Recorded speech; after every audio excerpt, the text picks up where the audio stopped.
ठीक है, now let's move to theorem 2. Theorem 2 says let fx is continuous and differentiable function at x is equals to a and gx is continuous but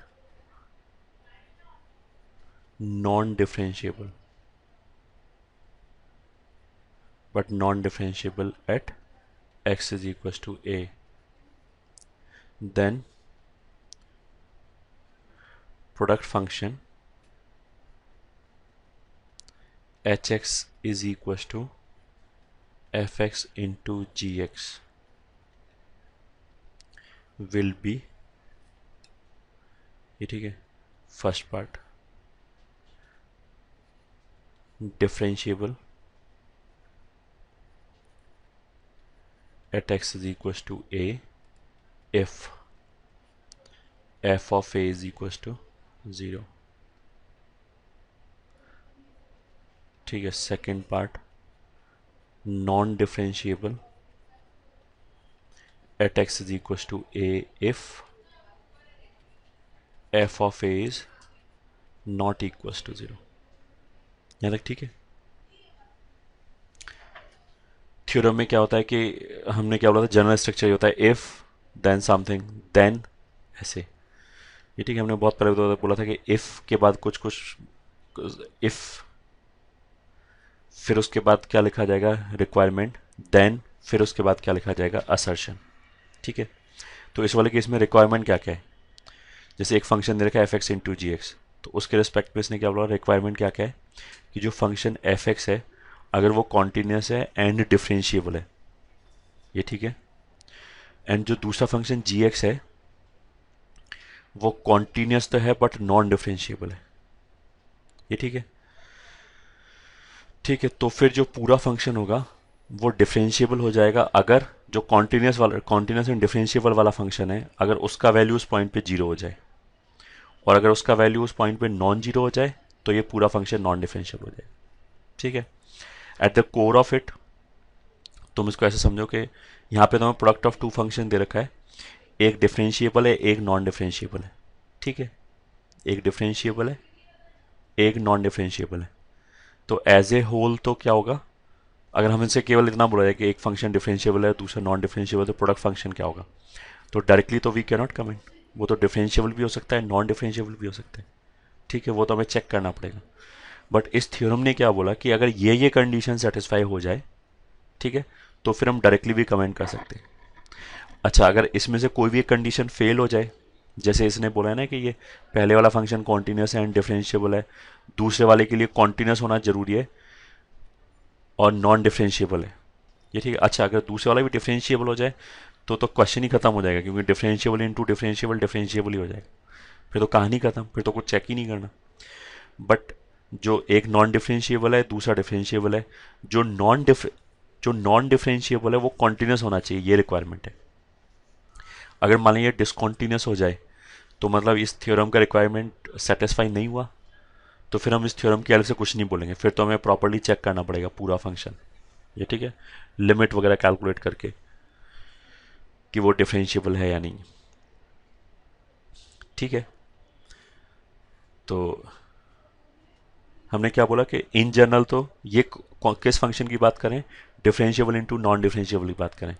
फिर हमने बोला कि in general तो directly we can not से कि वो differentiable होगा non differentiable होगा, क्योंकि एक जगह हमने लिस्ट लिखाया था ना, differentiable plus differentiable differentiable, differentiable plus non differentiable non differentiable, उसमें एक जगह लिस्ट लिखाया था कि अगर डिफरेंशिएबल इनटू नॉन डिफरेंशिएबल होगा तो हम कुछ नहीं बोल सकते.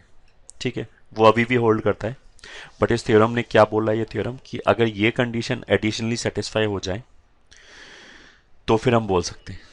ठीक है, अच्छा, अगर इस कंडीशन में से कोई भी कंडीशन फेल हो जाए तो फिर हमने क्या बोला कि फिर तो हम चेक करेंगे, मतलब फिर तो प्रॉपरली चेक करेंगे, इस थ्योरम से कुछ नहीं बोल सकते। तो अभी what we are talking about is ये f x into g x ऐसे लिखा हुआ है किसी भी point at x is equal to. ये वाला जो फंक्शन है वो कॉन्टिन्यूस एंड डिफरेंशिएबल होना चाहिए।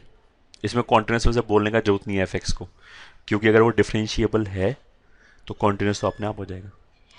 जो दूसरा फंक्शन है वो कॉन्टिन्यूस तो होना चाहिए, continuity is required but is non differentiable and non differentiable. ठीक है, this is continuous but non differentiable. Now case one, अगर एफ ऑफ ए, मतलब जो ये वाला फंक्शन है और जिस पॉइंट, सॉरी जीरो नहीं, ए पे बात चली, जनरल पॉइंट ए पे बात चली, अगर एफ ऑफ ए जीरो हो जाए, ठीक है, इसकी क्या वैल्यू आ रही है उससे कोई फर्क नहीं पड़ता। जो नॉन डिफरेंशिएबल फंक्शन आ रहा है उसकी क्या वैल्यू आ रहा है उससे कोई फर्क नहीं पड़ता। अगर एफ ऑफ ए जीरो हो जाए तो जो ये पूरा फंक्शन है एच एक्स है वो डिफरेंशियल हो जाएगा। H x is differentiable at x is equal to a. ठीक है, एंड केस टू, अगर इसकी वैल्यू उस पर जीरो ना आए, दिस विल इम्प्लाइज कि h x is non differentiable at x is equal to a. ठीक है, अगर इसका वैल्यू जीरो हो जाए तब तो डिफरेंशियल हो जाएगा ये पूरा फंक्शन, और अगर इसका वैल्यू जीरो ना हो तो नॉन डिफरेंशियल हो जाएगा। ठीक है, ये थ्योरम है, थ्योरम टू।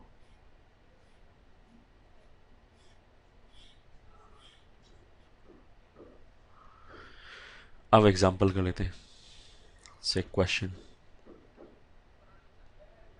फर्स्ट पार्ट, मान लिया हमने बोला x इंटू मॉड एक्स, इसकी बात करते हैं।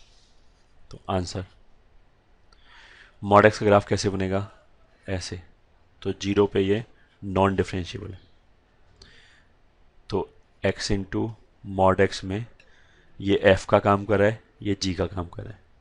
पॉइंट ऑफ सस्पिशन क्या है, x is equal to zero. ठीक है, तो x is equal to zero पे ये तो कॉन्टिन्यूस एंड डिफरेंशिएबल है। ठीक है, मॉड एक्स जो है वो कॉन्टिन्यूस है बट नॉन डिफरेंशिएबल है। ठीक है, ग्राफ कॉन्टिन्यूस तो है, कोई ब्रेक नहीं आया इस ग्राफ में, बट यहाँ पे कॉर्नर आ गया या शार्प पॉइंट आ गया, इसलिए नॉन डिफरेंशिएबल तो दिखाई दे रहा है ये। ठीक है, ऑल्सो इस x की value will be zero at x is equal to zero. x is equal to zero पे जीरो हो जाएगा। This implies function is differentiable. अगर इसका वैल्यू जीरो आ गया तो क्या हो गया, differentiable at x is equal to zero. ठीक है, अच्छा बहुत ट्रिवियल पॉइंट है कि अगर ये दूसरा फंक्शन भी डिफरेंशिएबल हो जाए तो फिर हमें कुछ चेक नहीं करना, फिर तो डिफरेंशिएबल इंटू डिफरेंशिएबल डिफरेंशिएबल ही रहता है। ठीक है, अगर पहले वाला नॉन डिफरेंशिएबल हो जाए तो फिर इस केस का कंडीशन सेटिस्फाई नहीं हो रहा है। पहले वाला अगर नॉन डिफरेंशिएबल हो जाए तो इस केस का कंडीशन सेटिस्फाई नहीं हो रहा है, फिर तो हमें चेक करना पड़ेगा। ठीक है, फिर डायरेक्टली हम ये नहीं बोल सकते नॉन डिफरेंशिएबल होगा, और डिफरेंशिएबल भी हो सकता है। जैसे अगर मैं यहाँ पे भी मॉड लिख दूँ तो mod x into mod x, दोनों ही नॉन डिफरेंशिएबल है इंडिविजुअली, बट अगर तुम देखोगे तो mod x into mod x को तो मैं लिख सकता हूँ मॉड एक्स का होल स्क्वायर। ठीक है, या फिर एक्स स्क्वायर का मॉड, एक्स स्क्वायर के ऊपर मॉड लगाने की जरूरत ही नहीं है, तो उसको तो हम केवल एक्स स्क्वायर लिख सकते हैं, तो वो तो डिफरेंशिएबल हो जाएगा। ठीक है, ये तो फर्स्ट केस हो गया। एट आर बाकी कोई दिक्कत ही नहीं है, hence sorry at x is equal to zero, function differential at x is equal to zero, और बाकी कहीं दिक्कत ही नहीं है, तो इसलिए इन आर